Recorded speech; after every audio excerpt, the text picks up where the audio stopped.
Welcome to Reconciliation and Organizational Change within ENGOs, a conversation between our moderator, Chloe Dragon-Smith, Nature United, Nature Conservancy of Canada, and Sierra BC.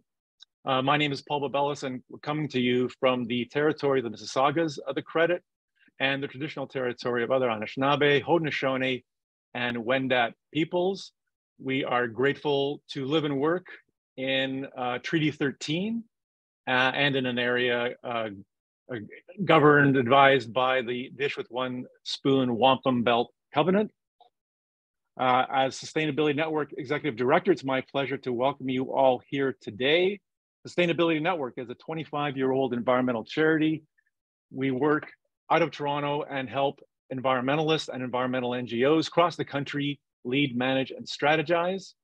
I want to thank and recognize the Conservation Through Reconciliation Partnership, CRP, as co-sponsor and key collaborator.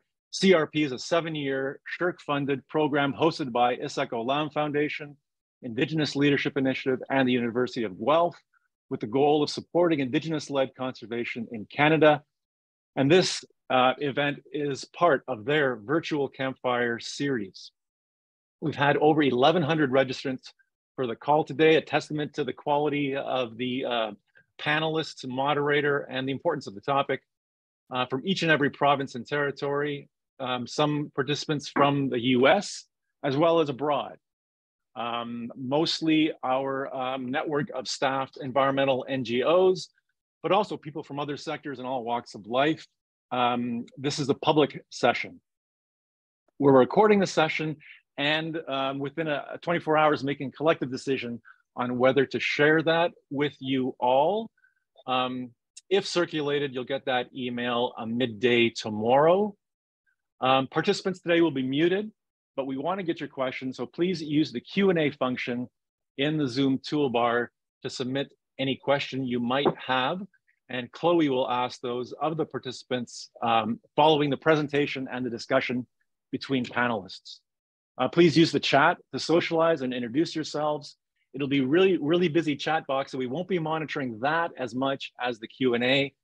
So, but please take a moment now to introduce yourself in the chat box, where you're joining us from, who you might be affiliated with. And finally, I wanted to introduce our moderator and hand things over to her. Chloe Dragon-Smith is a young Métis woman from Yellowknife, Northwest Territories, of Chippewan and European heritage, whose Northern upbringing helped shape her values. She is a land relationships specialist focusing on Indigenous-led conservation, and her niche is working with people on the social, cultural benefits of the natural world, particularly where those values meet science and conservation. She's worked with a variety of organizations and bodies, including the Canadian Parks Council, and was recently appointed to the National Advisory Panel for the Pathway to Target 1, and is a CRP associate. So over to you, Chloe, who's joining us, combination of Zoom and phone. Thank you very much, Paul. Atlane Tea, Sezi Chloe Dragon-Smith Soulier, Denende Stiasti, Setsi Ama Brenda Dragon Houlier, Setsi Aba Leonard Smith Houlier. Hello, everyone. I'm Chloe Dragon-Smith. I'm from Denende, which is our Dene word for the Northwest Territories. My mother is Brenda Dragon. My father is Len Smith.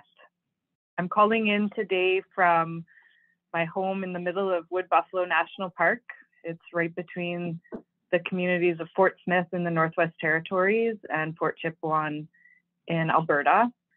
And so please forgive if I have any technical issues with the call today. We have a couple of Plan A, Plan B, Plan C, but it's my very great pleasure to be calling in from this land, which is the ancestral territories of my family on my mom's side. My maternal side is Dene Sonfline, and we're Caribou people, so we followed the caribou from around this area, northern Alberta and Saskatchewan, up through where the park is now, and Yellowknife up to the tundra, and then back. So it's really special to me to be living now on the land with my partner and my family. We have been here for 3 years, and it's a beautiful challenge to work through, still contributing to the conservation world and to processes of policy while living on the land and building back our ancestral worldviews and ways and systems. So I think the technology problems are a very, very small price to pay. And I thank everyone for your patience in advance.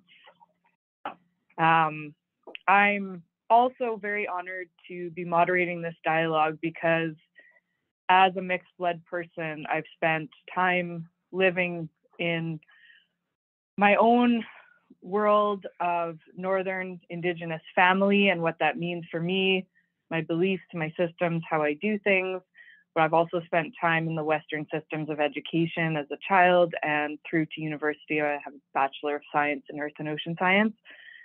So I am in a constant negotiation of where I stand between worlds, and currently trying to really build up my Indigenous understanding of the world and of conservation.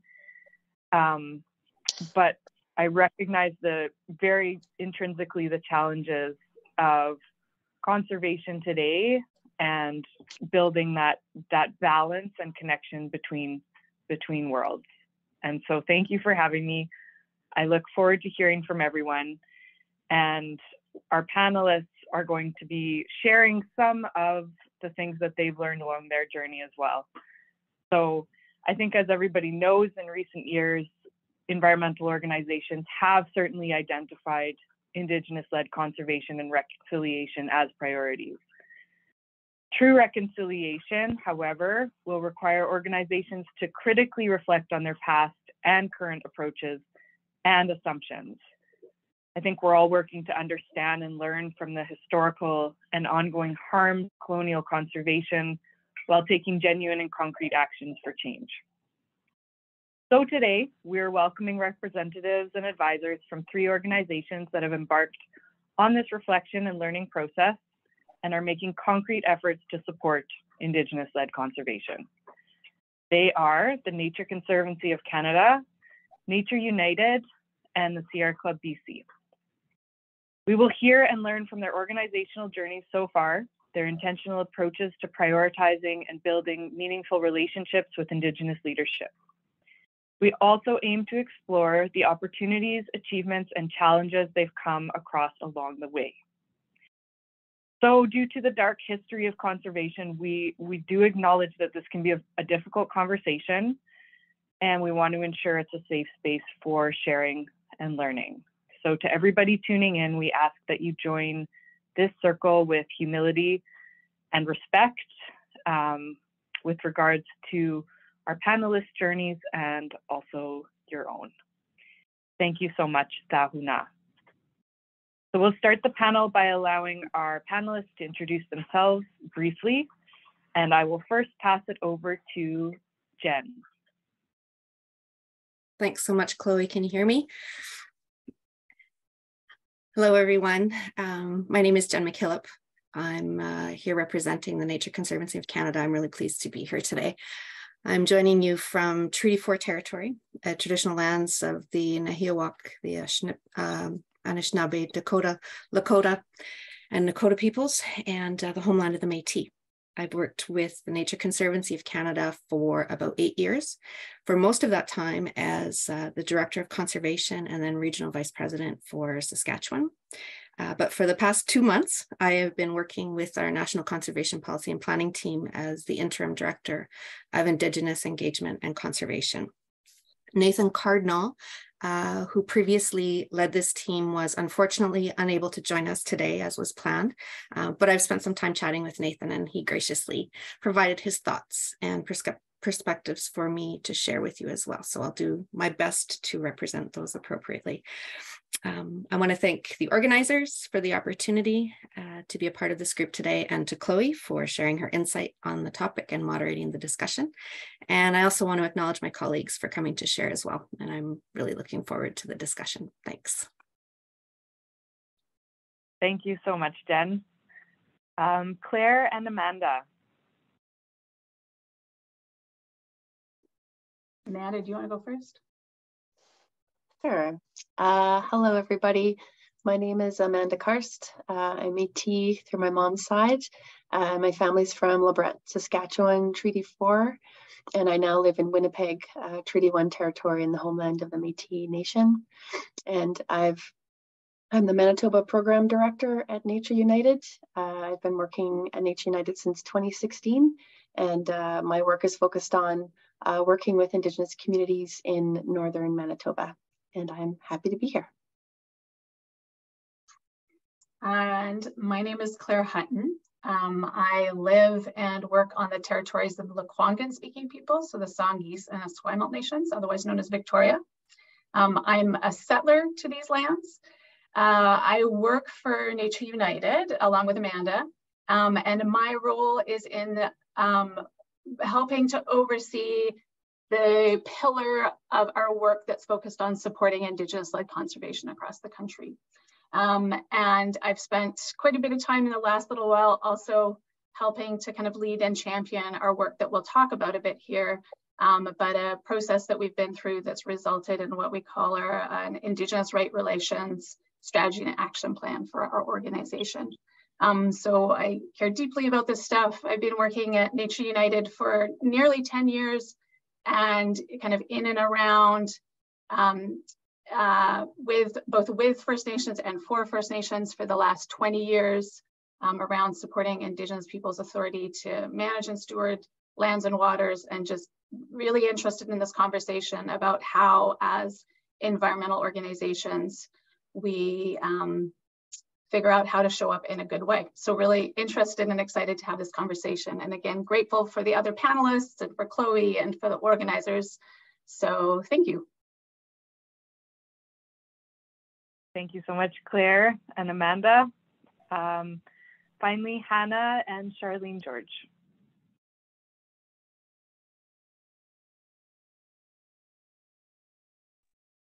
Go for it, Hannah. Okay, good morning, everybody. I'm really happy to be here as well. It's really an honor to be on this panel with all of you, and just really interesting just seeing all the different people who have joined and the participants.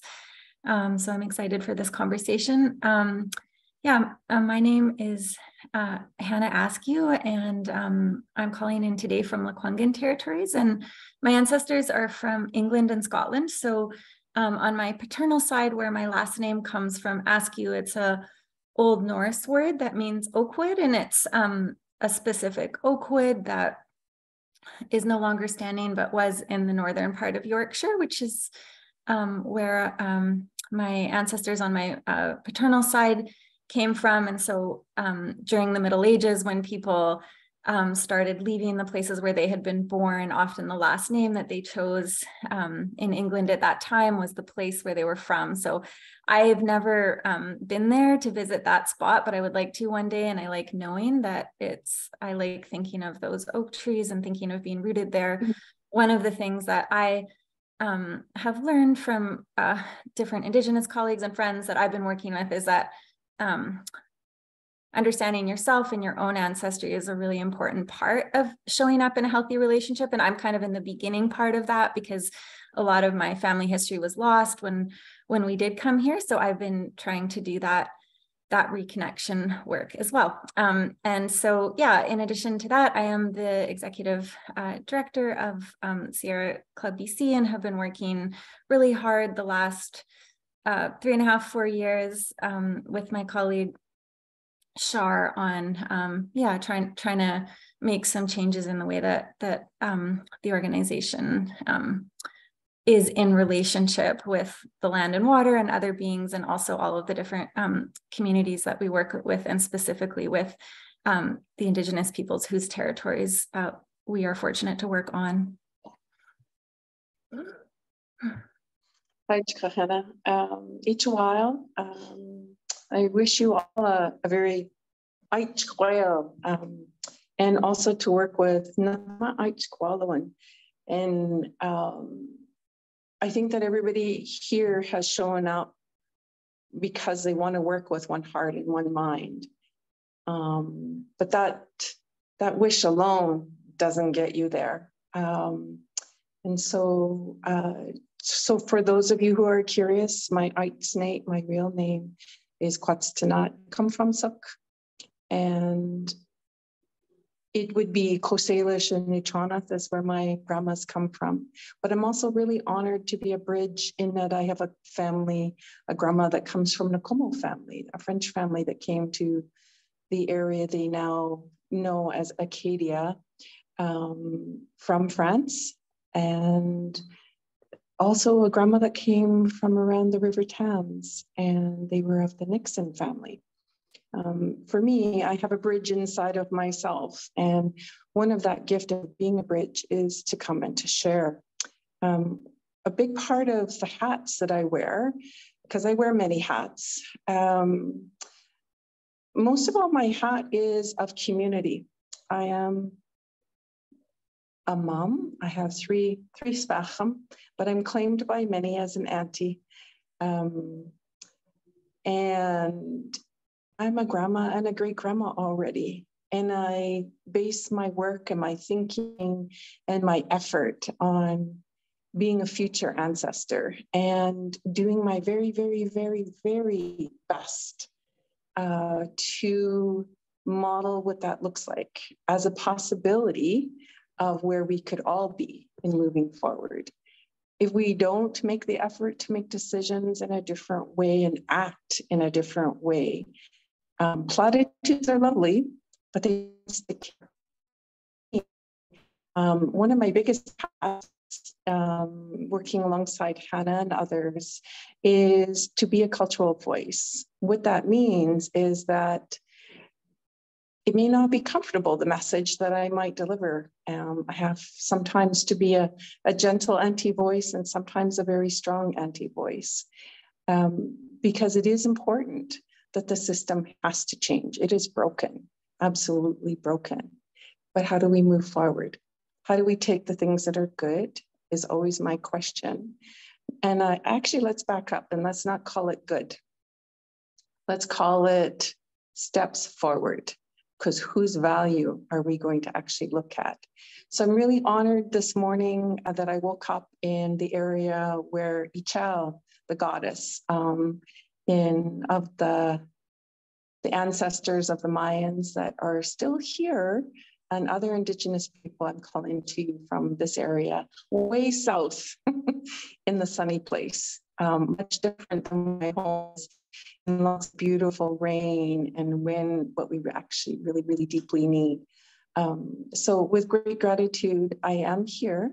My hope with being here today is that some words may be heard, your ears, your Klingel may actually listen. Your heart might be open, and that maybe there's ways we can work together, take steps together. Haitka for being invited. I know there's lots of work and good intentions, so let's make the intentions real. Haitka. Thank you so much, Sahuna and T. Charlene. Thank you everyone for taking the time to situate yourselves. I think, Hannah, you had a really important point about thinking about each of our own backgrounds, where we come from, and the journeys that we've gone on even before we were born to get to this place, I think is a really concrete step that each person can think about for themselves as well. And it's often an ongoing journey. I know for myself, I don't know much about my father's side. He's like German, Polish ancestry and came from kind of the area where Ukraine is today. But learning about his family has been tricky, but I recognize it as very important as well. So I want to thank everyone for introducing themselves in their own way, situating themselves and where they are on their own journeys. So we're going to move into learning a little bit about everyone's journey as an introduction. So from each of your respective organizations, you've been engaged in efforts towards reconciliation and uplifting Indigenous leadership, knowledge systems, and ultimately approaches to conservation. I'm going to ask the broad question to tell us what that journey has looked like so far for each of you. We'll spend about 10 or so minutes with each organization before we move into a little bit of a dialogue. So with that, I will pass it back to Jen. Thanks, Chloe. Thanks, Chloe. And I want to thank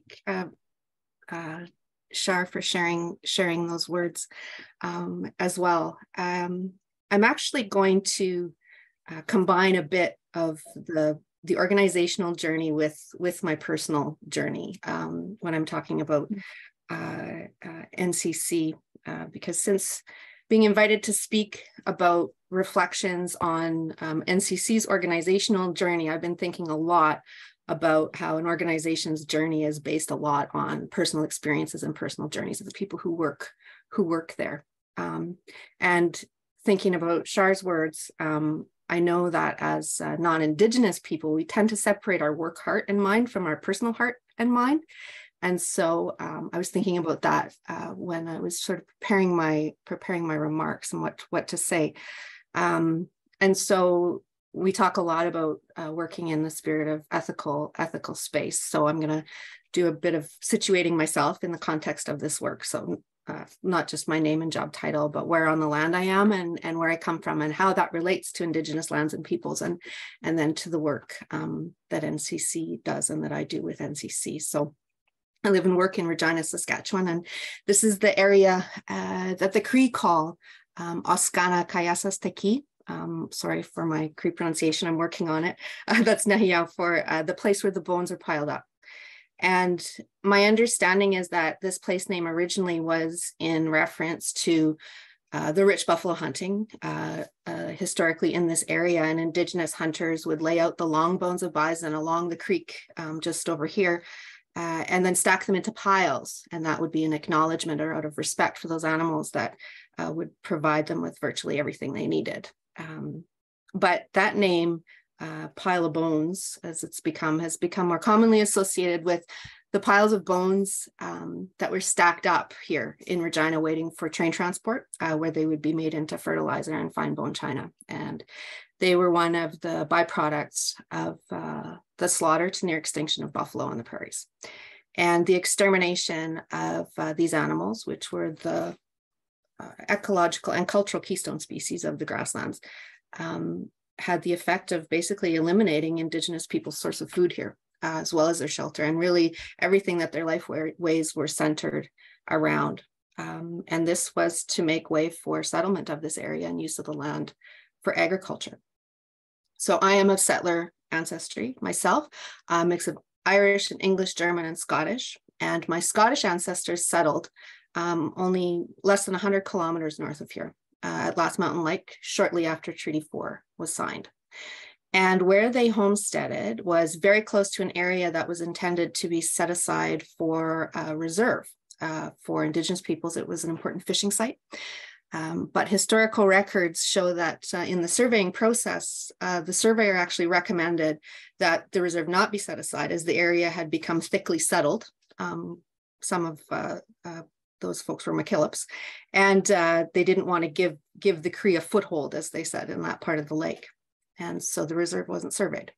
And as my family's farming operation, now long gone, grew from the original homestead acres, there were a couple of parcels also that were intended as Métis land allocations through the scrip process were also added to their land holdings. So my family's history in this place where I work and where I live, where I'm from, is directly connected to the displacement of Indigenous peoples from their land. And that's from the resources that they used to feed their families and the plants they used as medicine and the places they used for ceremony, and the places that held their songs and stories and languages and the burial places of their people too. Indigenous peoples were removed from these places in this part of Canada to make way for agriculture. And interestingly, not surprisingly, less than 5 generations later, we have a situation where less than 17% of native grassland remains in this province, most of it plowed up to grow things like wheat. And in less than 150 years, these types of temperate grasslands have become one of the most endangered ecosystems on the planet. And if you look at northern Saskatchewan or any part of Canada, really, this has been the story, where Indigenous territories have been taken up for mining, for forestry, for roads and cities, and for dams and for golf courses and ski hills and all kinds of things, in the tradition of British common law through treaty, and the British North America Act and the Indian Act, et cetera, and sold and leased and developed for the good of the place now known as Canada. And then you have some folks in government and some concerned citizens called conservationists that know that we need to set aside some land to protect it from people and those kinds of impacts. And strangely, that also includes Indigenous people who may have had cabins or burial sites or camps in these parks or conservation areas. And we put up fences and fight fires and don't allow hunting or other types of harvesting. And we remove people from the land unless they are just visiting. To enjoy the quiet or the birds and get away from it all. So it's kind of an oversimplification, but you get the point. So the other point of this is that this is the context that Nature Conservancy of Canada was started 60 years ago. And I think unlike, well, it's, you know, we're one type of ENGO in Canada. Our focus has been private land conservation. We are a land trust. We are a nonprofit charitable organization, and our mandate has been the acquisition of lands or interests in lands for the purpose of biodiversity conservation for the benefit of future generations. And we have been pretty successful in fulfilling that mandate. We currently own or jointly own more than 250,000 hectares of ecologically valuable land across Canada. So that's land that NCC has purchased or have had donated to us, usually by other private landowners. So in this context, we are an organization that has a lot to unpack and reflect on. So through the Conservation Through Reconciliation Partnership, which NCC has been a partner with, we supported the preparation of a report that was done by Larry Innes and Ian Attridge and Skeena Lawson on integrating Indigenous rights and private land in conservation, private land conservation in Canada. Definitely recommended reading. You can find it on the CRP website. And this report talks about how, yes, private land conservation has created significant public benefits, but this has been, and I quote, without full appreciation of the complexities and contradictions that arise as a consequence of the unresolved questions of Indigenous land rights and the unreconciled relationship among Indigenous peoples and Canadian state and society. So that's pretty clear. The basis for NC's work is founded in colonial precepts of private land and property law, and our assumptions as an organization informed by settler cultural perspectives and knowledge systems. So this report that Larry and Ian and Skeena put together describes that challenge very well. That we are in a place that is not only foreign to many Indigenous conceptions of what is a proper relationship to the land, but is deeply connected to a history of dispossession and displacement, and through things like colonization and settlement. And we've seen a transformation of those lands that are the territories of Indigenous peoples. And we often think of that transformation occurring through things like industrial development or agriculture. But this has, of course, occurred through private land conservation as well. So from an organizational perspective, because the nature of our work is on the ground, our staff have developed relationships with Indigenous communities on an organic basis over the years, collaborating on things like stewardship partnerships or finding ways to incorporate Indigenous perspectives in our planning or having discussions on land transfer, those types of things. But we hadn't developed any kind of consistent approach to this type of work. And we had made no formal commitments as an organization to reconciliation and working with Indigenous people as our regular way of doing business. But it was the lived experience of staff on the ground combined with a number of other enabling factors, including some pretty strong leadership that led to the development of our Indigenous Conservation Engagement Framework in 2018. And that is the document that articulated our commitments to reconciliation in the conservation context. And I think that was available through the information on the session. And certainly that framework isn't the answer, but it was a start. And we have always tried to take the approach of humbly recognizing that there are things that we don't know how to do, and that's okay, but we need to start doing something. And so we have learned a lot since that time, since 2018. We're currently renewing that framework to reflect those learnings and how our commitments are informed by them. So I think in the interest of time, I'll close here by saying that, so these are my reflections on where we come from and the context and the reality, and that NCC is early in our journey, but we have really entered into a phase of a significant paradigm shift, recognizing those foundations that I talked about and the legacy of our work. But I think it's important to say also the opportunities that this provides for future work. So I'm looking forward to sharing more about the specifics and the opportunities and challenges that have informed our commitment, and as well as some of the specific approaches and practices to reflect that. And I'm also really looking forward to learning from my colleagues and from folks that are joining us. So I'll stop there. Thanks. Thank you, Jen. Tahuna. One of the hats that I wear is a national board member for the Nature Conservancy of Canada.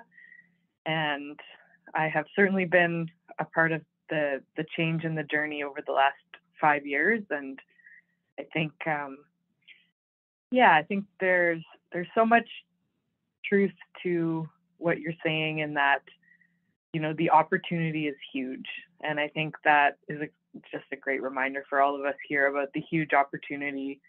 And I think the reasons we're all here and doing this work. So thank you so much, Jen. And we'll move over to Nature United with Claire and Amanda. Okay, I think I will kick us off. Thanks, Jen, for sharing that. That's really great context and history. And I think there is a lot of diversity among environmental organizations, but a lot of similarities too, in terms of the history that is a part of the conservation movement. That's really important to be aware of.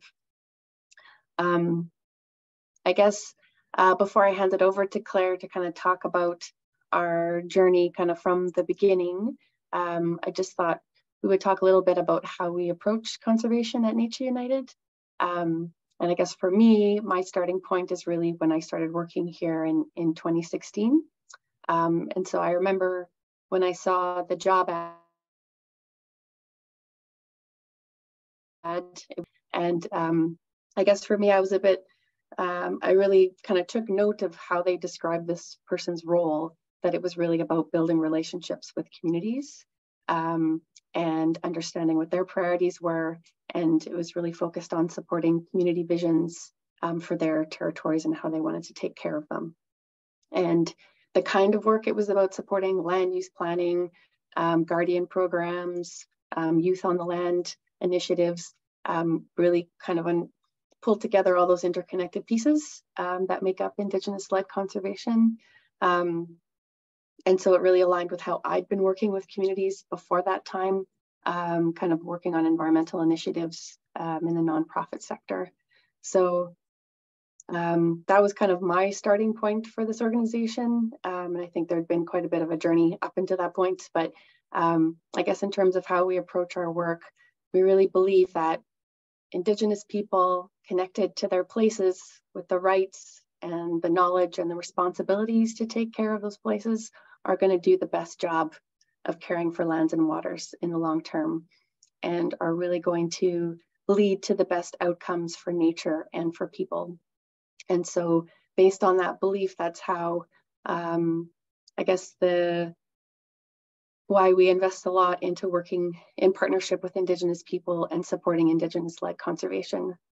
And so we developed a framework for how we support Indigenous-led conservation, and it kind of put together all the different pieces of how we think about it. So it's not just about conservation, it's about strong governance, it's about stewardship capacity, it's about leaders supporting emerging and existing leaders, and about sustainable economies.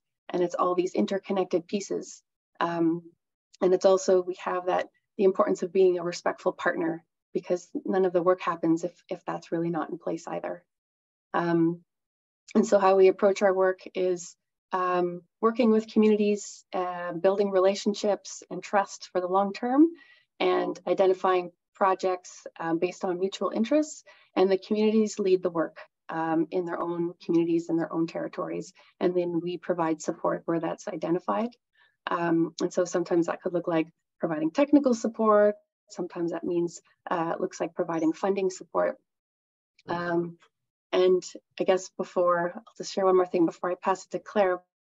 But I guess for me, whenever I think about meeting someone or meeting folks in a community for the first time, I guess I always kind of carry that understanding and that history of, the colonial history of conservation and how harmful that's been for a lot of Indigenous people, and being able to connect with their territories and be on those lands and waters, and that there's maybe a lot of mistrust and maybe bad experiences that are kind of a part of people when I'm coming into those spaces, and that I'm going to have to work hard and really kind of sit and listen and overcome that mistrust and some of those negative experiences that people might have had in the past, because that is just the reality of a lot of work that's happened in the past. So just wanted to share that, and then I will pass it over to Claire. Thanks, Amanda. I think, yeah, Amanda's kind of painted a really nice picture of kind of our general kind of organizational approach. And so I guess kind of going back to when Nature United really kind of first started as an environmental organization in Canada, it was kind of on the invitation of folks on the north and central coast of BC at a time when coastal First Nations were negotiating with the province to establish land use agreements, sometimes referred to as the Great Bear Rainforest. And we were invited to help fundraise for a conservation endowment that some of folks might be familiar with, called Coast Funds. And that conservation endowment was really around supporting Indigenous-led conservation. So kind of out of the gate in terms of our role as an ENGO from the beginning has really been around this focus on supporting Indigenous-led conservation. I think one of the things that I think is super interesting is like along that journey, the questions that we've had to really contemplate, well, there's so many, the journey continues, but is how is it that we do a good job? How do we show up in a good way? We've used the kind of phraseology of how do we be a respectful partner if our objective is to support Indigenous-led conservation. And so how do we really ask ourselves difficult questions about how we show up to do that work well? And I think at first, I started with this organization 10 years ago. And so at that time, I think the reflections were really around, okay, if we're gonna say we want to be a respectful partner, what are the commitments that we need? How do we need to take care of our own business? How do we need to look inside our house and take care of being able to answer that question? And so a number of things emerged at that time, but one of them that I think, and maybe this will be a theme or something we can talk more about, but was really this like commitment to team learning and development. So individuals, teams, and organizations. So really a commitment to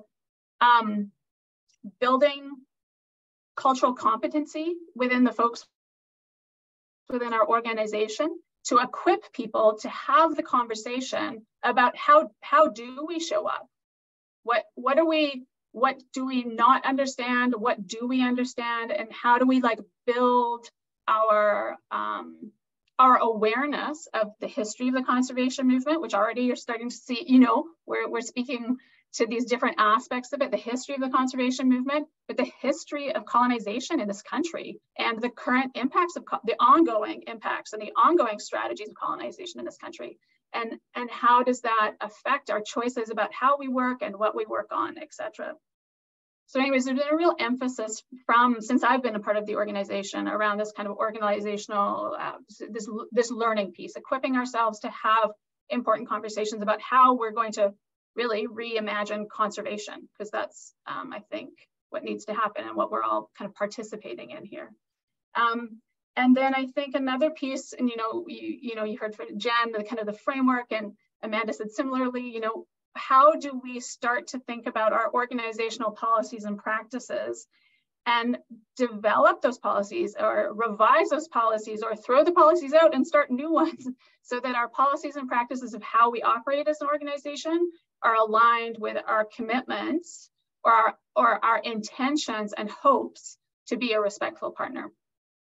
So that's, those are big parts about how we thought about this over the years, and there's many components to that. We'll speak to some of those as we go through kind of opportunities for change and challenges and stuff like that. But I just also then want to fast forward to the last couple of years and the journey we've been on, where we got to a point organizationally where I think we realized, like, wait a second, like, we've been doing a lot of, like, we have, from our perspective, like, great folks working for our organization, strong partnerships, yet what are our blind spots? Like, what are we not seeing? How is it that we need to continue to ask ourselves these questions and critically evaluate what our role is in doing this work in a good way?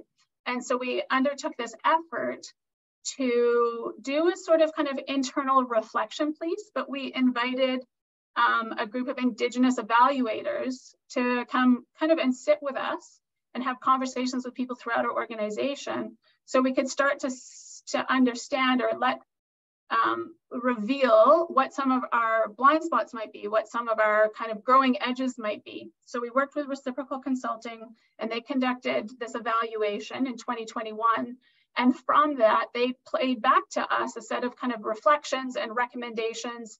And then we workshopped that with all of our staff, all teams in our organization. And through a kind of process of like deliberation and synthesis and thinking and sitting and working with this material, we've developed what we're now calling an Indigenous Right Relations strategy and action plan, which is really a set of like kind of 5 fundamental commitments to being in right relations with Indigenous peoples, and then very specific actions for each of our teams to focus on in the coming years. So building off the work that we've done, but expanding that work. And I'll pause there, but just to say that I think a really critical piece of this journey is this movement, I would say, from initially, I think it was like a small group of people in the organization, often the people working directly on the ground, who really held this conversation about what does it mean to be in right relations? How do we be a respectful partner? And then what's happened over time, and I think this is super important, is that conversation has grown to include all parts of the organization, everybody in the organization. So now the board leads this conversation, the executive leadership team leads this conversation, the philanthropy team, the communications team, the conservation team, the operations team, everybody is involved. So I'm going to pause there because there's lots we can talk about, but I'm conscious of time, so I'll pass it over to Shar and Hannah, but thank you. Hi, Chika, to all the speakers who came before me. I'm grateful to hear your intentions. I have great concern about the word conservation, and that it is really high in setting the humans to be the expert. And for me, I am a humble relative that is human. I am one relative. And that I think a big part of what's missing is the respectful remembering of how we are interconnected, and that I am no different than my relative, the tree of life, who decided when T'Kail still walked the lands and the waters, and there's no definition that it's lands and waters, you understand, from this lens. And that it was a being just like the humans that came to be, that were my ancestors, that being decided to be that because it was a gift, just like for little bluebird, just like for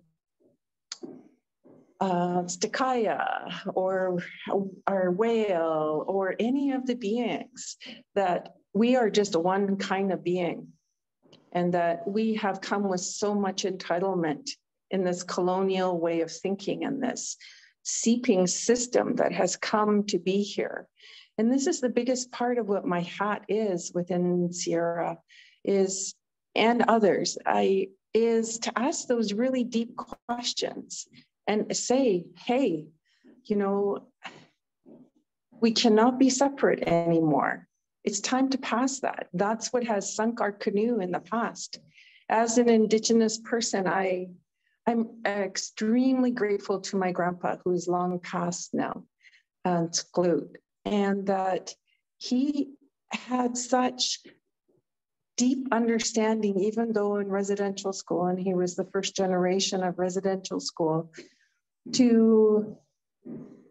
he was acknowledged as having grade 2 or grade 3, that was it. But his ability to have that deep inner wisdom of the big picture of seeing things, seeing how things were interconnected, is the biggest gift he could have given me. It's worth more university degrees and experiences, just the small words that he shared with me and what he asked. And just like today, I'm here on a journey that has taken me towards the sun. And we're having to deal with the sounds of renovations that are happening. So for those of you who have some hearing issues, my apologies that this is happening, but it's happening for a reason. And who am I to decide that that doesn't make sense for someone? So it goes back to as well, is one of the biggest concerns that I have had and have shared is not to be pan-Indigenous. And along with that is, and I really appreciated the words, and the words within Sierra as well, of wanting to make sure to understand what's in front of your eyes. What are you seeing? How are you evaluating that? What are you evaluating it with? And so I understand that those of you who might be on the call were invited to have a look at balancing the canoe. That was several years ago, that thinking. And there has been steps forward from there, and the thinking has moved forward. There has been many gifts that have been offered up as a possibility of inviting those big questions. Hey, come and be an intercultural being. Come and with that lens of being intercultural, as opposed to only from where I am comfortable having a look, from only where I am comfortable interacting. How do I approach a new situation? I ask people, what would happen if you met bear on the trail? How are you going to communicate? And it is really, really important that we consider, how is my communication? What invitations am I putting here? It is a very deep part that we need to look at within ourselves. These are some of the things that I have asked Sierra and others to have a look at.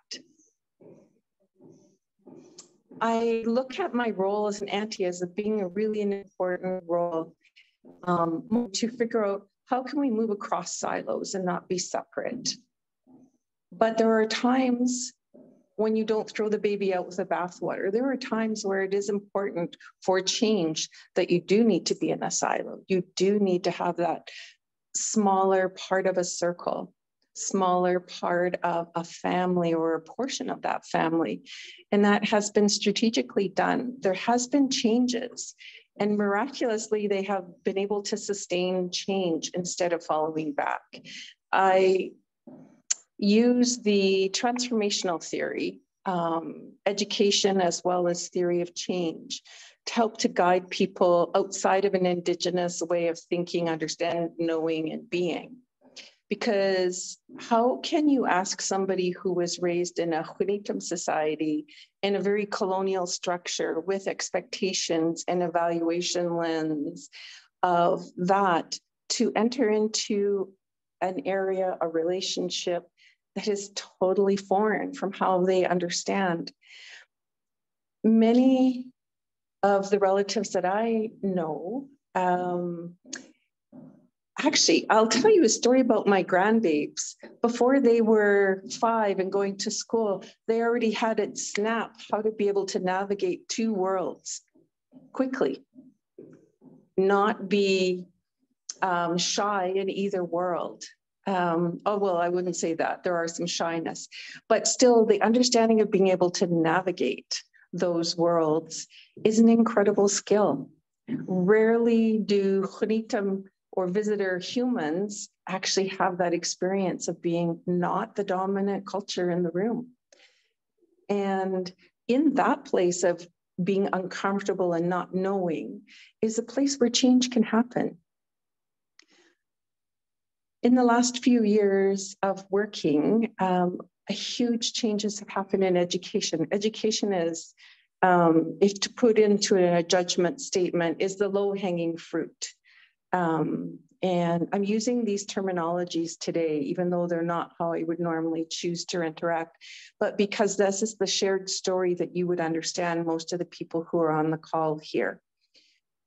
Telling our rich histories through our stories and teachings has to be understood for who is in front of me. How can I create bridges of understanding for those of you who are in front of me today? And so I changed my vernacular in order to have that conversation. Sadly, it's a lot of effort that's required on my part to always be the interpreter. When I was finishing my master's, that was my driving force, and my upset and mad, and what drove me to actually make an interpretive tool that said, hey dudes, it's your turn to walk across the bridge. It doesn't have to always be me. And because of that, that has been an incredible gift of me, of being the motivating part, so that the future babies, grandbabies don't have to be as adept of always being the interpreter and walking across the bridge. And making it simple or easy or comfortable. It's not. You have had it simple, easy, and comfortable for such a long time. It's time to be uncomfortable. It is time to make change. And it brings my heart and my ears really happy to hear that this is also the desire of others. But I'm waiting to see action. I'm waiting to see that it is meaningful action. So within the work, I've actually used the tool of siloing, which normally isn't my place of using the siloing, but it has been a helpful tool for change. Education needed to be siloed off from the rest of the org in order to facilitate change, but also maintain change and make sure that it is brought inside the humans that are working within education. By the way, education in this org is where most of all of the BIPOC Indigenous staff are, because it's comfortable, A, but B, it's encouraging that changed place. Who better to encourage that changed place or facilitate those conversations than those people who might have experienced it, those humans that might have experienced that, in order to be a bridge. Not necessarily always saying, I'll come across and make it easy for you, but making the invitation to create bridges.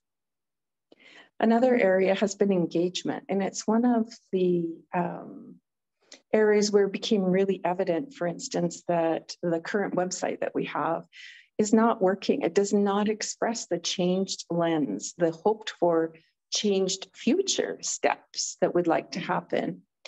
And in that, we had to create several actually websites, myself and a couple of other Indigenous nephews and nieces, staff that work with me.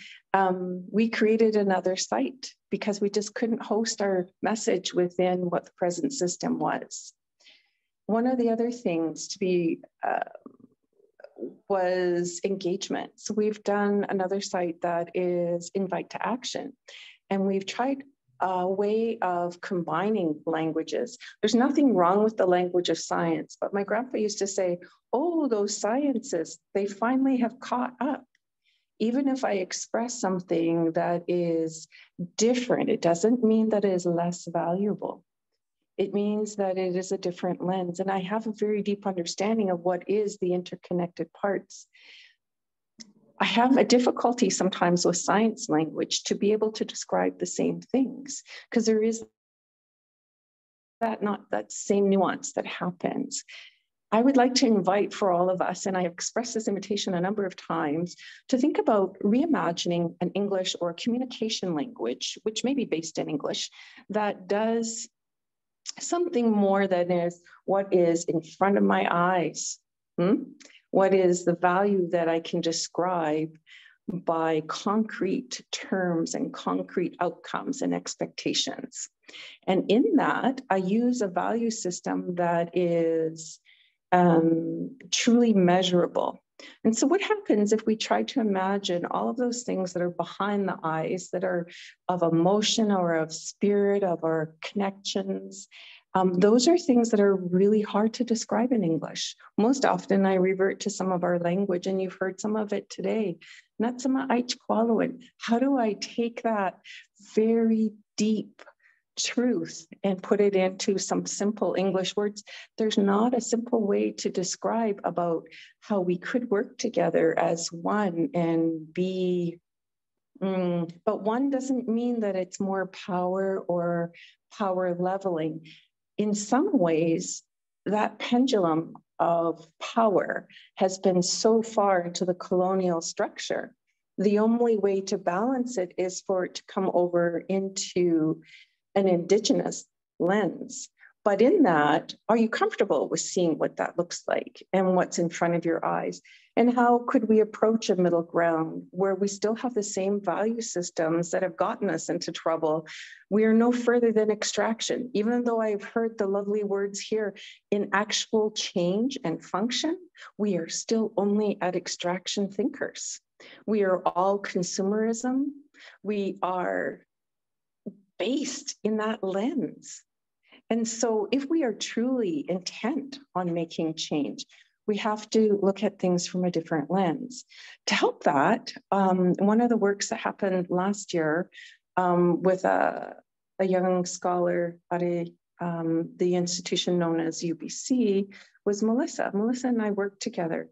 And she was able to make a really deep connection with her Filipino grandmas and her words that she heard, but didn't make connections with until she worked with me.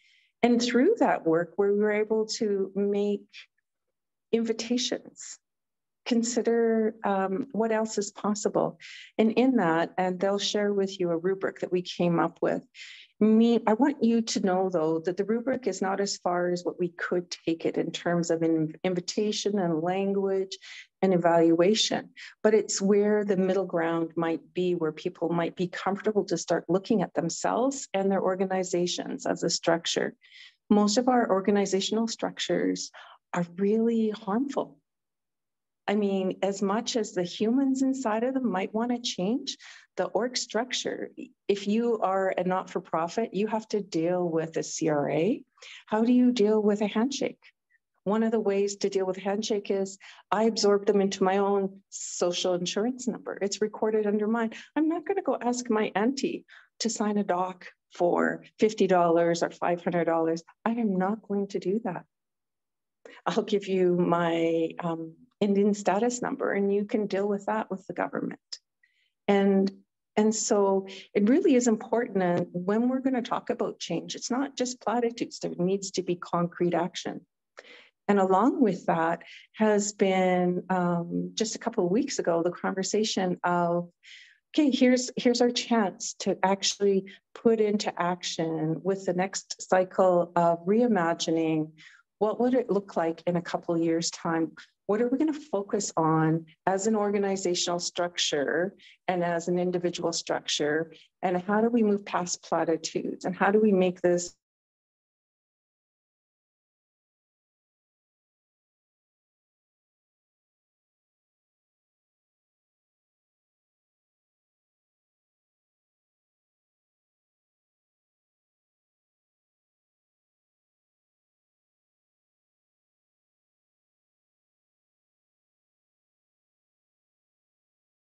I can't hear Shar. I don't know if other folks can.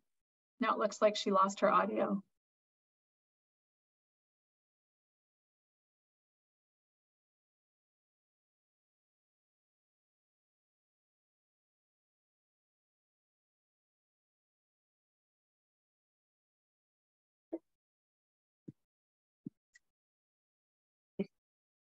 There you are, So that Shar. must mean my time is done and it's Hannah's turn.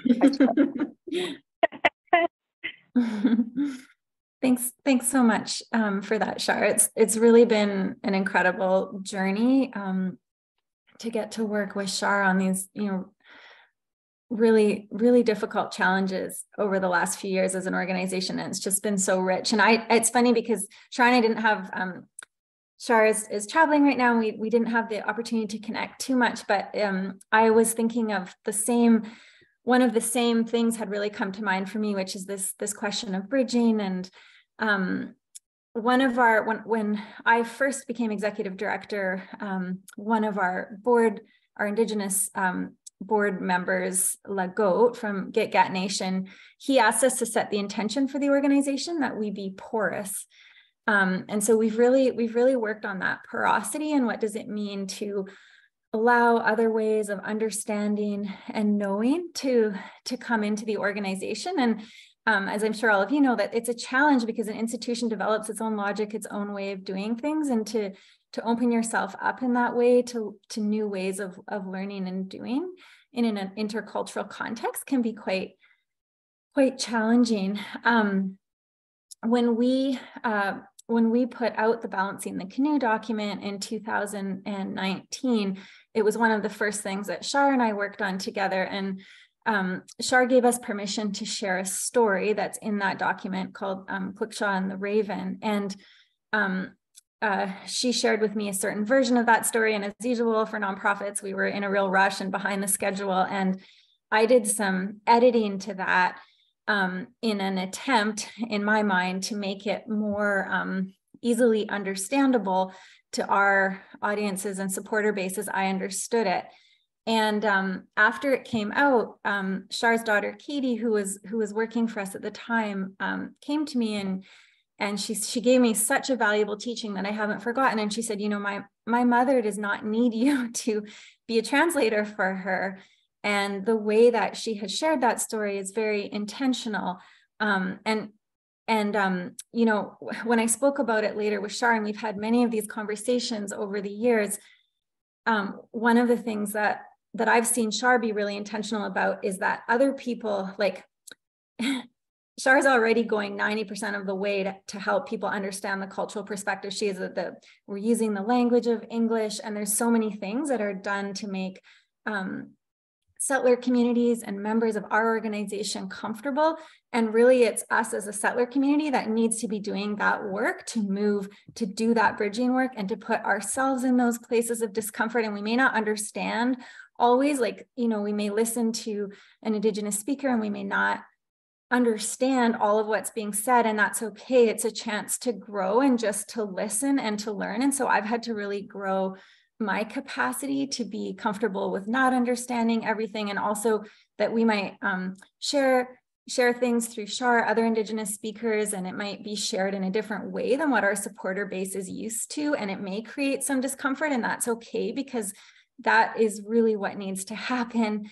We use this term reconciliation. It's a controversial term because there's been harm that's happened under that term, but if we're talking about rebuilding those respectful relations Claire was talking about, there's so much learning and growing that the settler community has to do that has not been done historically. And some of that learning, it is uncomfortable. Sometimes our staff will ask, they want to know, what is the end point? Where are we going to with this work? And for myself, I always think that, when you enter into a relationship, you don't know how that relationship will change you. And you have to be comfortable with the open-endedness of just allowing yourself to be changed by the process of being in that relationship and that reciprocity. And so for us, it has been, it's been a messy process, and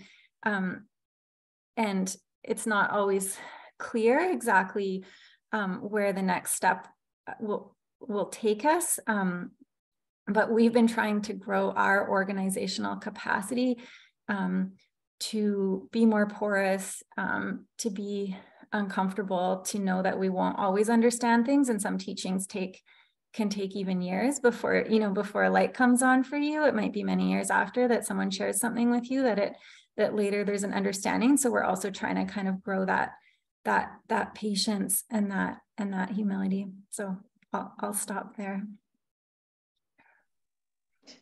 One Thank last you thing so much, just to add to Hannah's, sorry, just what I had wanted to finish with is that a reminder that the TRC, Truth and Reconciliation Commission, has put out an incredible effort through all of our communities in consultation, and is one area where you can actually have founding ideas and thinking and invitations to actually move forward with, and how to move forward with.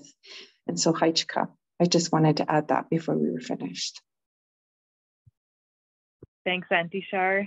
I really appreciate hearing from everybody on this question. I think my wheels are just turning over here as well. And one theme I'm picking up a lot on that I think is worth pulling out is this theme of introspection. And again, coming up from the first question of introducing ourselves to getting into our journeys, is really taking the time to understand ourselves as individuals, as our organizations, as our intentions, as our systems that we come from. I think that, when speaking of the silos and how they can have a place, it's almost like, to me, our uniqueness is our strength. And when we spend those times to get to know ourselves and where we come from, we can better see others and where they come from. And that's also towards combating the pan-indigeneity that we see so often. And it's practice in relationships with ourselves to really how to relate to the land, because each nation of animals has their own characteristics and makes decisions in a certain way and has their own system of understanding as well. So when we relate to each other in this way, we practice as well how to be, how to do the best work for the land. And I think that that's the real beauty of this conversation that we're having, is that because we're talking about land, this relations with each other and how we build the boundaries and the expectations in the ethical space is really practice for how to do the best work for the land. So what we are doing right now is conservation in, the true deep caring for the land meaning in my eyes. So I'm excited to get more into this and to this theme of introspection, and how can we do this while also making space for the uniqueness of others, the worldviews and the systems and the understandings. Because, one other thing that Auntie Shar was saying that really stuck with me is the burden of being a bridge. And I felt that my whole life as well. And I think probably any Indigenous person that you speak to that's been around the world of conservation has this same feeling. And for a lot of time, being a bridge took most of my time, and it took a lot away from my capacity to really build up my own understandings of my systems and my family and my, the lands that we come from. And I'm happy to say that I have made the decision to really focus on my own introspection and side of ethical space at this time. But it's quite extensively taken me out of the conservation world and my ability to contribute to conversations such as this one. And so there's sacrifices we have to make on either side, because we can't be fluent in the Western system, our own systems, and also build the bridge between them. So I think as organizations with a capacity and with funding and with, you know, more behind you, that responsibility really does have to shift onto your shoulders. So I have more to say. I will stop there because I am moderating. And I'd like to know if you have any more to say on the key opportunities and challenges that your organizations have faced along this journey. And I think I'd like to pay particular attention to the challenges, because I know that, you know, we talk about the opportunities a lot more, I think, but for the operational folks on the call and for, you know, everybody's awareness, I think bringing out the challenges for this particular discussion can be sensitive. It can be hard to talk about, but I think that coming together and feeling less alone and being able to tackle them together is an important thing. So I'm going to open it up. This portion of this next 45 minutes or so, we'll have a more open dialogue. And so for the panelists, if you have something to say, please go ahead, and we'll try to build off each other and jump in when you can. If the participants have questions, please don't hesitate to use the question chat, and we'll try to get to some of your questions. Thank you. So I'll open up that question. What have been some key opportunities and also challenges that you'd like to bring out within your organization's journey towards reconciliation? I'll try with my camera off to briefly mention a couple, and then I'll leave the floor. So some of the challenges that I have seen in the last couple of years has been with the non-Indigenous folks trying to be the best support or allies, if we can put that in air quotes, to support what is their value of what should be important for conservation. And I'm going to put that in air quotes, because that is still human-centered. And thank you for your words of sharing. It's not just about the lands, it's also about our sacred water and our sacred lands and our sacred connection and our sacred responsibilities. And so how do I translate that in a way that is not demeaning to the people who are with a good heart, trying hard to do some good work? But how do you share with people about, it's your turn to sit back. You are not the people that are going to stand out in front of the line. But also, here's my next question, how do you have enough quiet space and supportive relationship to encourage those other voices to actually step up? Because they're not going to step up unless they're the ones who want to be bragging and are out front. Sadly, in our communities, we are not perfect. We have had so many things happen, and many times we're barely hanging on with some small threads of our whisper of voices that have been shared with us. And and I get in trouble from my family all the time, how come you're sharing that with them?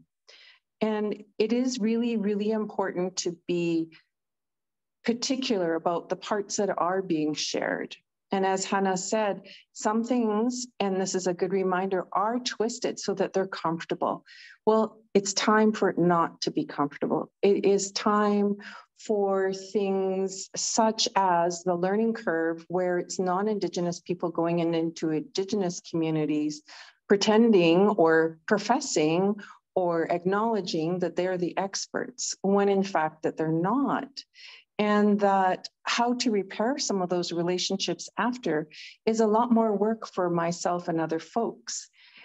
The other thing is I don't have a specific answer for this. I have some ideas and feelings, and it would need to be a huge collaboration. And it's one of the questions that's before us. So we had a grant that was wanting to support Indigenous communities in the work that they would like to do to be the voice for their lands and their relatives and the sacredness of the water. I'm a saltwater woman, and so are many of our other coastal nations. But that said, I can walk into many of the other communities understanding what my protocol is and be willing with the building of my relationships, which are rarely ever acknowledged in an organization. It's because of my pre-existing hats and relationships and connections that I can walk into a community and make those deeper connections. But it's not necessarily for an org at this moment to be able to continue those relationships. But how much more should be on my plate of continuing those relationships? So how do we build capacity within the org is my questions always, to ensure that we are respectful as an employer-employee relationship, or do we do this as a contract? So this person's cultural safety is maintained by working outside of the regular structure. Remember, the structure is very colonial still. As much as there's platitudes, it still is. When you actually have to live and work within it, you can tell all of the parts that are there. And we all acknowledge it in some way. And I see that as one of the hard sticking points.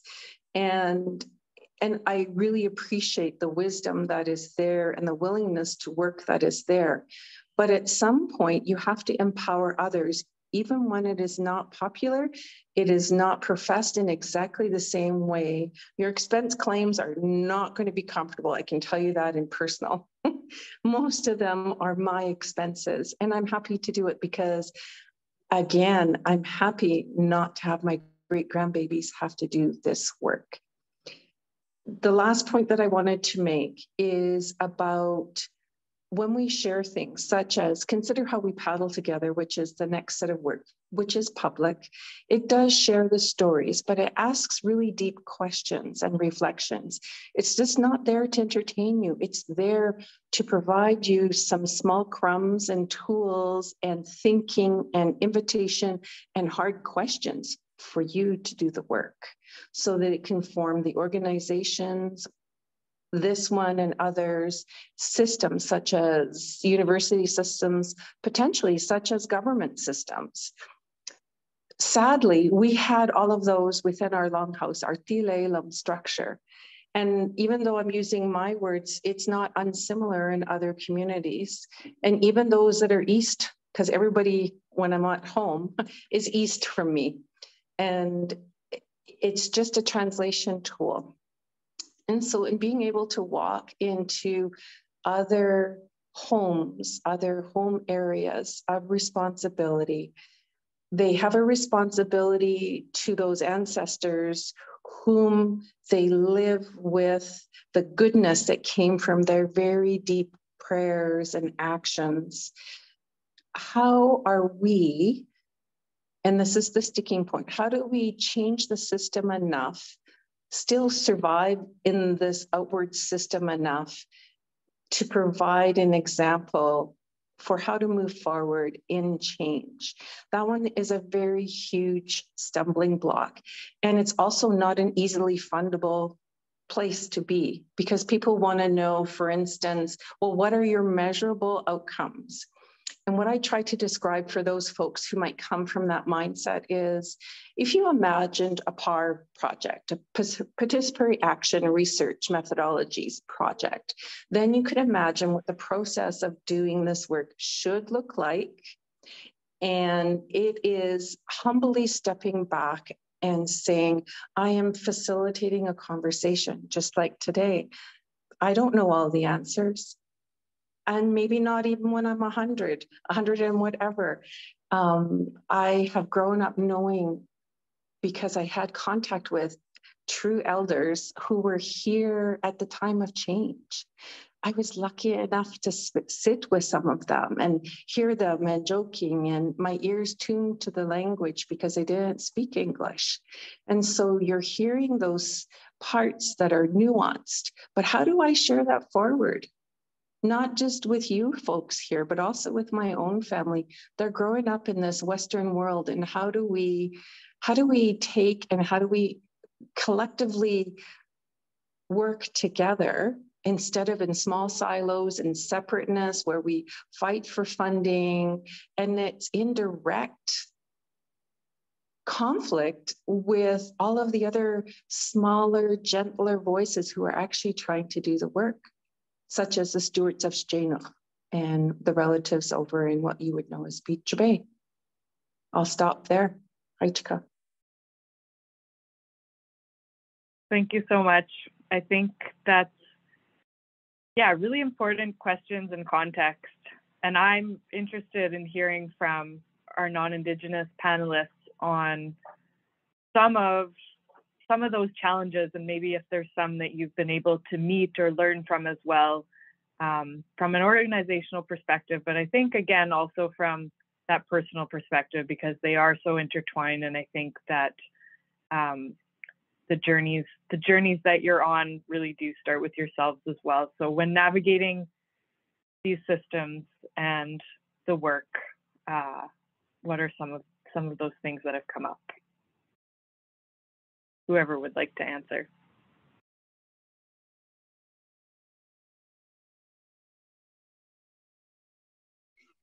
I can offer something that maybe will hopefully give up others ideas, but I guess just kind of to your question, Chloe, just around this like theme of introspection, yeah?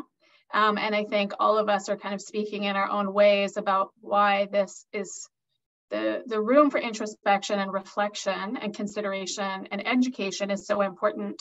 And as Shar put it, like Indigenous people's role to walk across the bridge is like, that is not what we want to be perpetuating.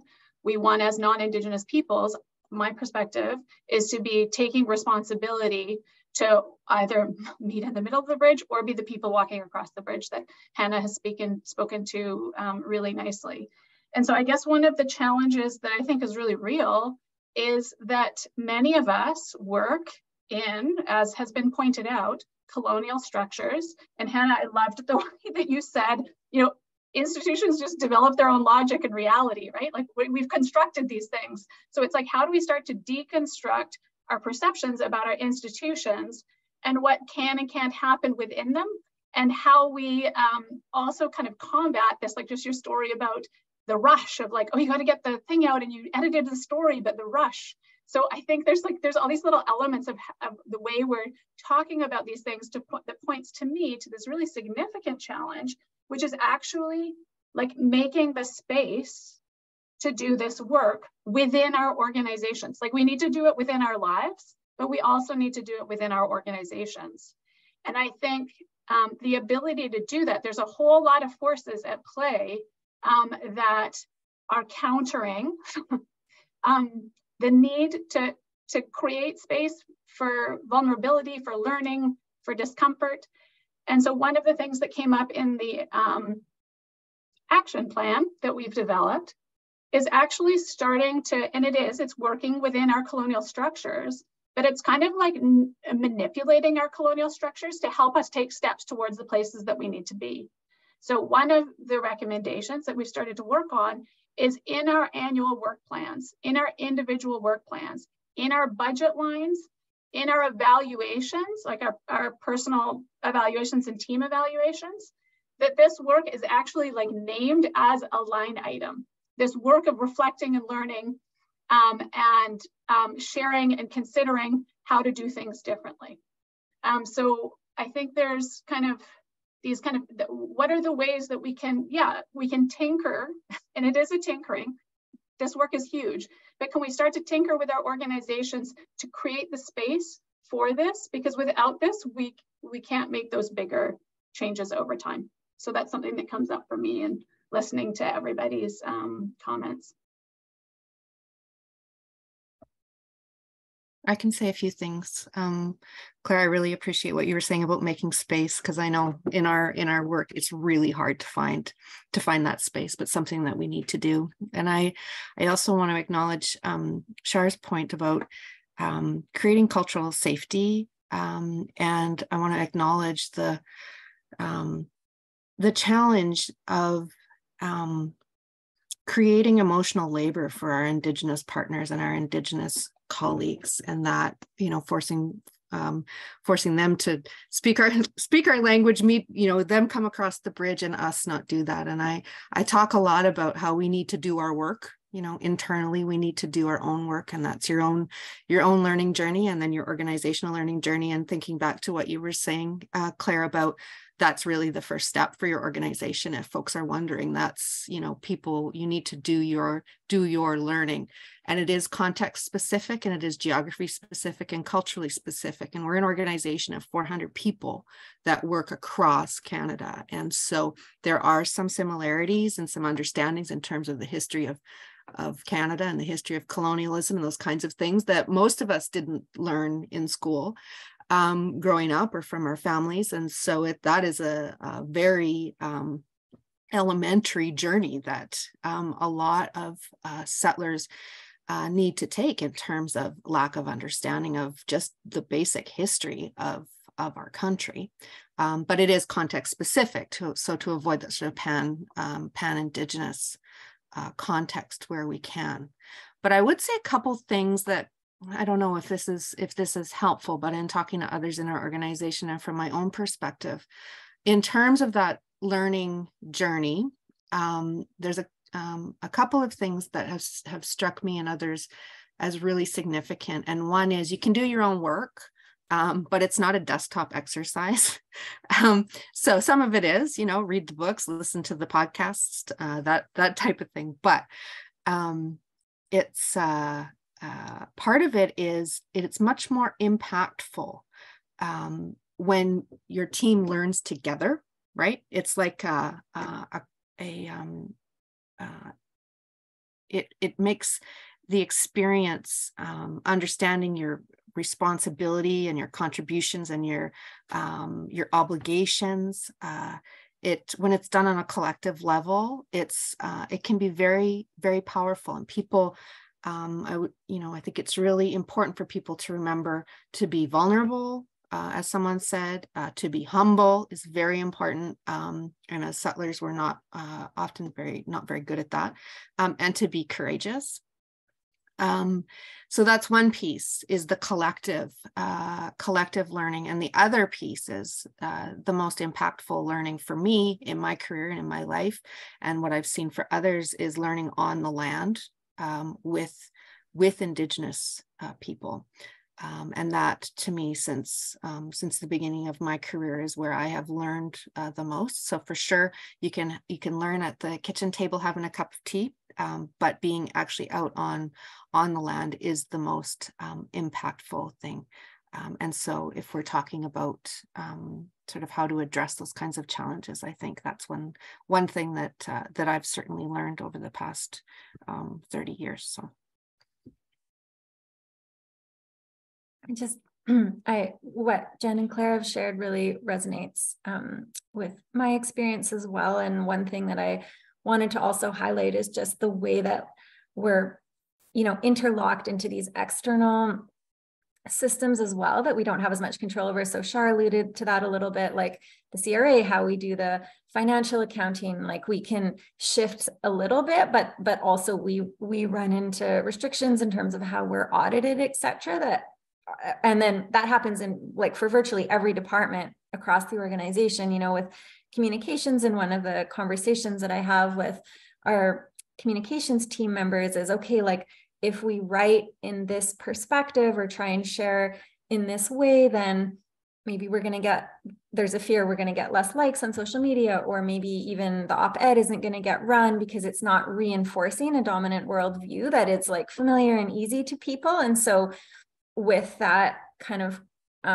walking that more uncomfortable path, you're also going to be received differently externally as well. And so I love what you said, Claire, about like you've changed the work plans to create that space, like to build it right into people's work plans, to reflect on that change and things. And this is still a problem that we're grappling with, but I've been trying to figure out, like, well, because the communications team, they're going to evaluate themselves based on, you know, how much media do they get, or, you know, do we have a lot of followers and things like that? And I'm trying to think like, well, how do we take that pressure away? Because if we're going to start doing things differently, it may take a while before there is that pickup or that acceptance. Like, and the goal, like, it's easiest to get things picked up that are already familiar to people, and that is maybe not the highest goal, that like it isn't the highest goal that we have anymore as we're going through this transformation work. Same thing with development, and, you know, like someone has already said, you're trying to frame things in such a way that it's going to be easily understood by a funder who may or may not have had a lot of access to the kinds of teachings that the proposal is based on. And so you're trying to calibrate that. When Shar and I were chatting just before this, I was saying that, like, the way I experience sometimes the way that she and I work together is like, you know, Shar is the transformation lead and is trying to push us to that change. And I feel like my role as ED is to sort of like just try and set the pacing of, well, in like, for my best guess, like how fast do I think we can go without the wheels falling off the cart? And Shar just laughed and said, yeah, it's a pretty raggedy cart sometimes. And it is, right? Because we're always just guessing, like we're just trying to figure out, you know, and so there's a willingness to make the change. And then of course there's our capacity internally, and we have staff coming and going, and people come in with different levels of, you know, teaching and knowledge in this area. And the rubric, which I think a link was shared to that Shar developed, is we've been starting to use that in some of our job interviews, because it takes like people through a reflection process so we can kind of try and gauge better, well, what's their openness? And it's not just a matter of like what knowledge are they already coming in with, but what's their comfort level with humility and discomfort and learning, because it's a big personal commitment to do that work. And so we want to make sure that people that are coming into the organization are willing to pick that up. And it's, like I said, it's not necessarily a matter of exactly how much they've done before, but it's that orientation. And is that something that they have that willingness to engage in? But those are some of the challenges that are big for us right now.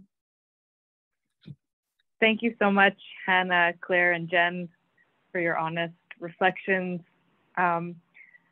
I want to move on to a question that I see coming up in the chat in a couple of ways. And that's kind of about working within this organizational structure that remains colonial. And I think I'll pass this question to Shar and Amanda, if that's okay. But I'm wondering if you've noticed that prioritizing Indigenous-led conservation has at all changed this organizational approach and process that is colonial. So how you strategic plan, how you hire, your communications, fundraising, and relationship building. Have you noticed any change in those colonial structures that we work within? You go first, Hen. Okay. I guess I can talk about the changes I have seen and then talk about the more work to be done. I kind of talked about my starting point with this organization. And so I think already at that time, our work with Indigenous peoples and support for Indigenous-led conservation was a pretty important focus of the work at Nature United. And so it's one of the two pillars, our conservation pillars. It's embedded within our strategic plan. So it's a pretty important way that we do our work and focus on how we do our work. And I guess another example is around communications.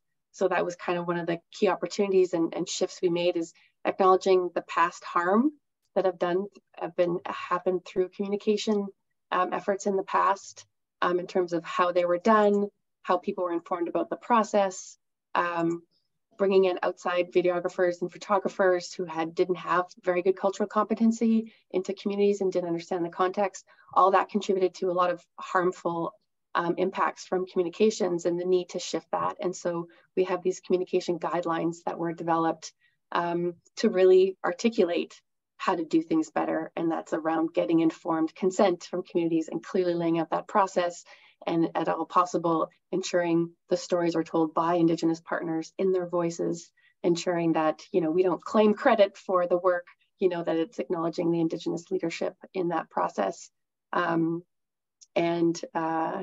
You know, as also acknowledging Indigenous knowledge that's shared within those relationships is held by the people who and communities that share them.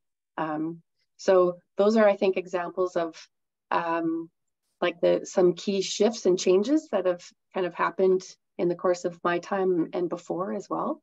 I guess when we worked with Reciprocal, I think it was also helpful to have that outside kind of look in, because they're able to kind of open up this discussion about working within colonial institutions and kind of confronting those difficult questions about how, you know, environmental organizations display characteristics of white supremacy. And we've talked about a little bit urgency being one of them. Someone spoke about that in the chat. So for me, I think it's been really important and helpful to kind of bring up that those uncomfortable conversations and really making us think about that and the organization think about that. And there's room to go around those conversations.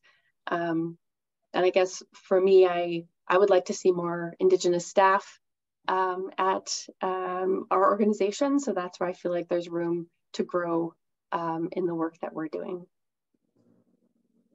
I'll pass it over to you, Charlene. Hi, Tiwan. So just to build on what Tiwan's been talking about, I would say that it's really an important part to do a reflection of your own capacity. There's a lot of people who want to do, and orgs that want to do things, but it's not your right, nor do you have the capacity to do that work. And maybe in that instance, instead of having an employee within your structure, you might want to choose to do a contract so that there does maintain some cultural safety for that individual without having to be the Indigenous expert, my person I'm going to run to for all my questions so I can have an ease with my work. Along with that is there has been many changes and some within the org structure itself in terms of at Sierra is the humaning policy, shall we call it. And I prefer that term than personnel policy, because personnel policy alludes to a really colonial structure. And I would like to put forward that it has been a great discussion about the choice of words and terminology and what value is attached to those words or sentiments. And so how do we, in a simple way, model or invite that this is different? And how do we keep focused that this is not the same business as usual? And it's by disrupting those terminology, the story of the organization, how you are telling the story of the organization, as what Hannah was talking about before. In a practical sense, it is really an important capacity question.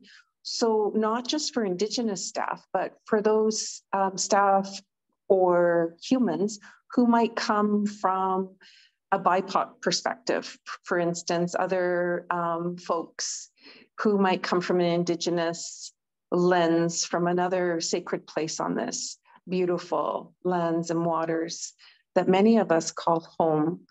And I'm using the term lands and waters instead of Kwa and Tamach because that's how you would understand the words. But do understand that I'm speaking with a much deeper nuance and attachment of value to those simple terms. And so again, in the humaning policy was an incredible recognition for how to go, but sitting on hiring groups, it was an important also reflection. What are our non-negotiable skills that this person needs to come with as opposed to only a university or only a job experience? Many folks, many BIPOC folks may not have had the opportunity or the education. And so how do we glean? What are some of the big thinking questions or areas to engage from as opposed to tombstone questions that expect data answers? How do we develop deep thinking engagement topic areas, and I'm using my words carefully, to be able to have a conversation about get to know you? How would you like to get to know us as well? And I know my T1 talked about the job posting that excited her to say, hey, I could work with that. I think the same thing needs to be encouraged here. And it is very much, how are we presenting ourselves? What is the language we're choosing to announce an intention? And it's a big controversy that we've worked with within Sierra, and Hannah can attest to this, is that that's not necessarily going to get the kind of individual, the human that we would hope to work together. And if we still hope to work in a transformational lens with all positions, how do we also ensure that that person, and have also, by the way, made purposeful choices for a person of a European ancestry to work in fundraising, for instance, because they have to deal with older folks who might have a large cash flow or a foundation who might be rigidly structured in their understanding and perspective and may not have moved far, but want to be philanthropic, want to do something that is labeled good. And I don't want to dismiss that, but what I need is, what is the best bridge in order to be able to facilitate those conversations? And I'm using my words in English very carefully. If we are going to ask individuals to facilitate conversations and engagement, we need to deeply think and evaluate where we are presently. How could we do this in a different way? How could we support this action, this work, this engagement, this newer way of walking on a pathway or paddling together, as I like to say? How can we invite them to jump in the canoe? Maybe they're not going to be competent enough to paddle at this moment. And what do we have the skills to be able to offer a person coming who might not have had that life experience? As an example, with one person who came on board, had incredible transformative abilities, but didn't have the concrete skill of doing budgets. Budget is a learnable skill. The transformational aspect is not. That's something that you're either comfortable with or you're not comfortable with. And if you're not comfortable, how much are you willing to stretch in your steps along the pathway before you need to exit the transformational cycle? I've watched a number of the cycles go through, and there have been ways that people have chosen to engage. And I'm doing this visually, and you can't see me. My hands are going around in a cycle, in a circular motion, because really what it is that many folks or many systems will choose to jump on, paddle maybe a part of this cycle of going around, and have reached whatever saturation point they've reached. We have to allow for that saturation point. And in intercultural theory, it would be called your emic place. You need to step off, you need to refresh yourself. So what do we have for all staff to be able to have that? For instance, I'm here from the land of the sun in order to have that revitalizing couple of moments. So I'll leave my conversation here. I hope I've helped to answer the question that was on your minds and hearts. Char, thank you very much. The next question I have is about being a good partner. And this question is for anyone who would like to answer it. I'm seeing some questions in the chat, and I have some questions on my mind as well about how non-Indigenous or Western ENGOs can share the space and not be competing for funding, resources, capacity, and influence with Indigenous peoples and organizations. And I see one question in the chat as well about how can we learn on the land together in a way that's respectful and doesn't reduce our own capacity and put us in, you know, positions as a bridge. And I don't have the answer to that question. You know, my partner and I, we just attended COP15 in Montreal. And to do that, we had so much work to close up our camp and to get across the country to get to Montreal. We had to leave our little community that we built here of our, you know, the waters and the land and the animals and the plants. And it's so much harder than anybody, I think, can imagine to leave the land. And we recognize that when, as you know, this paradox that as we leave the land, we lose this connection that gives us our perspective about the best ways to care for land. And so our capacity to remain here is actually where we get our strength and our knowledge from.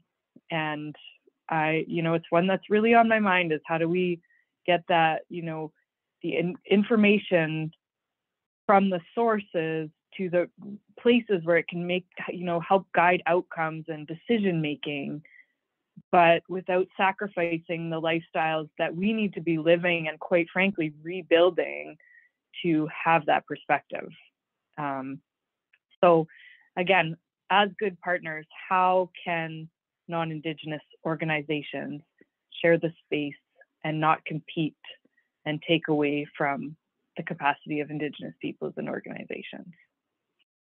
I'll open it up. I have one brief thing that I could say to this, and then I'll leave others. And I do have to head off, my apologies. My one thing is, it's not about my capacity to support conservation and using those terminologies. And I too went to COP15. And one of the deep things that I've learned as I travel, including here to the sun, is I bring who I am. I have to first know who I am and how do I connect with all of the other beings that are around, especially when I travel to another area. How do I model about being a good guest? How do I model about upholding those ancestors whose incredible, deep heart choice of energy to use was to make sure that it would still be here in such a good way that it has survived all of the harm, unlike the rest of the relatives that are still here in whatever capacity. It's only about reminding. I am not the expert. All I am is a facilitator of engaging, of encouraging that relationship. Reminding that I have a relationship, that I am supported by. I don't get to play here. I don't get to play even in the land of the sun. It's not my job to play. It's my job to learn, to figure out, and wait to be invited.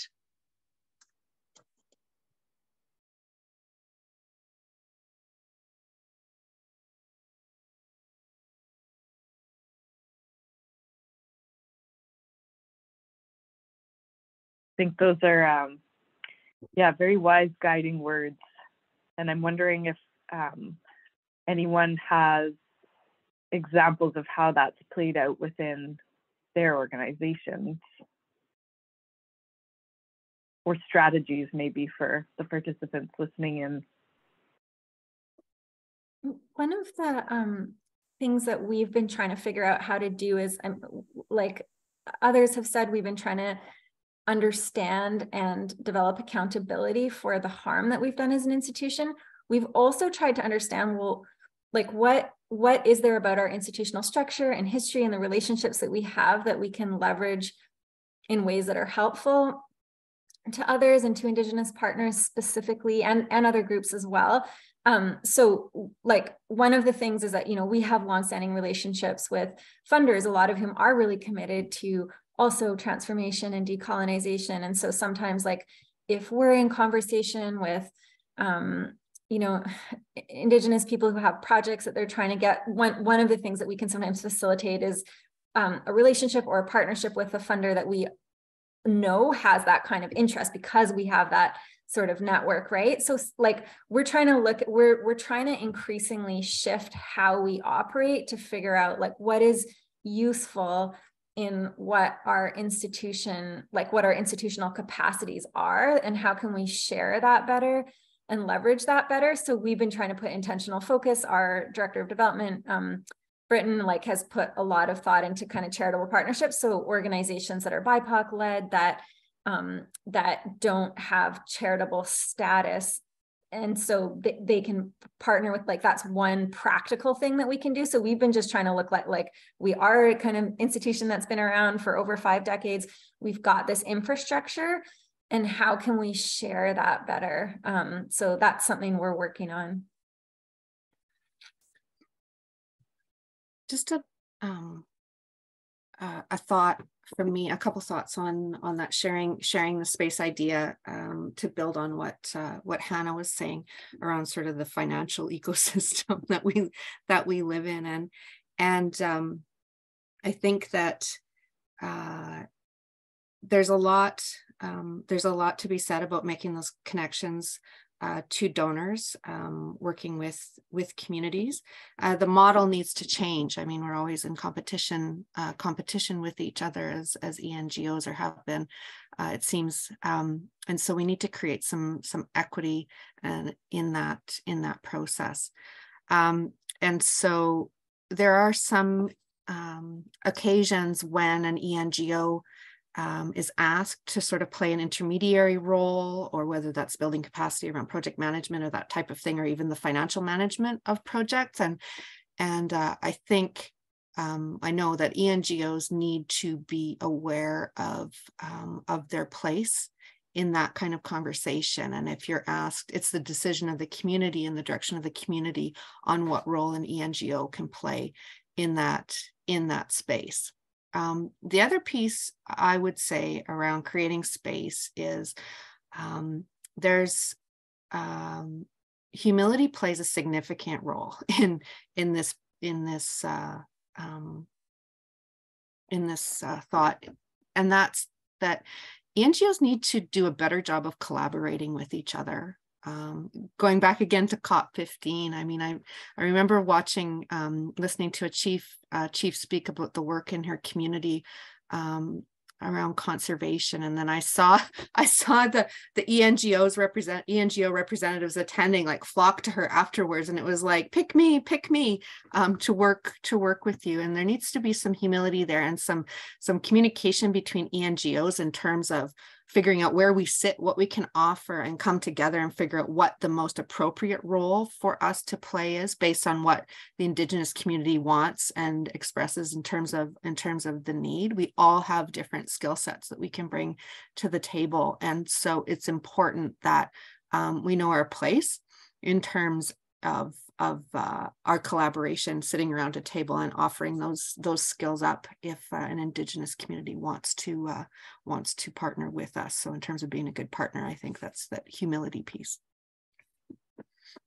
I'll just jump in quickly. Sorry, I just want to pull out what you said, Jen, because I think it's really important, and I think as we are coming to the end of this session, it brings us full circle in a really important way. And that is that introspection that we started with on a personal level, bringing it together as introspection on a systemic level.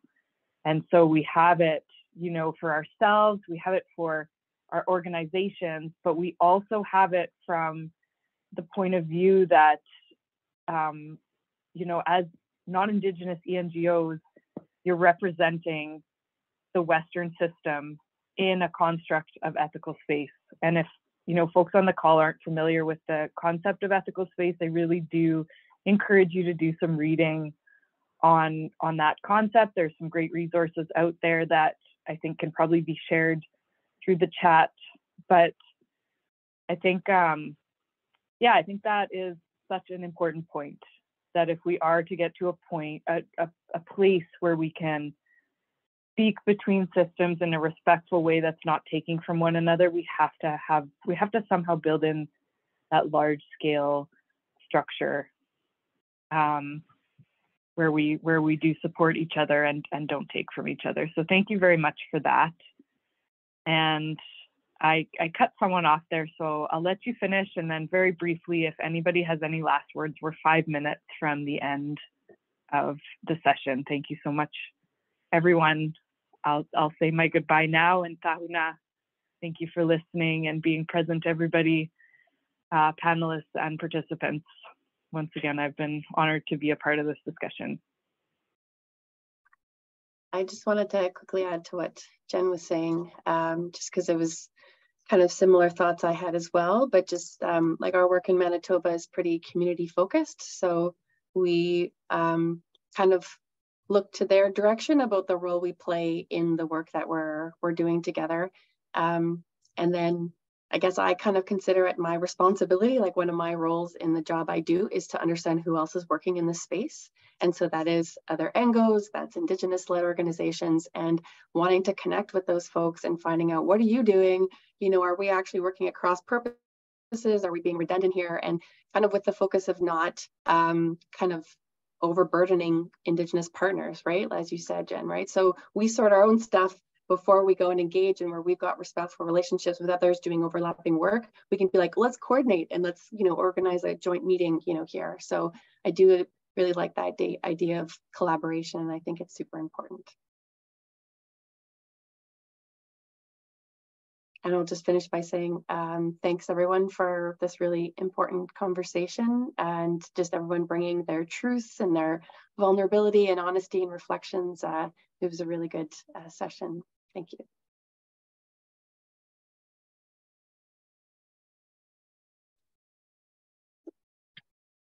And finally, I mean, just on behalf of the hundreds of people that are still on the line, thanks to everyone for sharing and for you know, having this conversation. Claire and Amanda, Jennifer, Hannah, Chloe, of course, and Charlene. So thanks very much for joining us. Check out the feedback form in the chat. Let us know how you thought it went. Other than that, we hope to see you all again soon. So signing off, have a great day. Again, so long. Bye, everyone. Thanks, everyone. Thanks, everyone.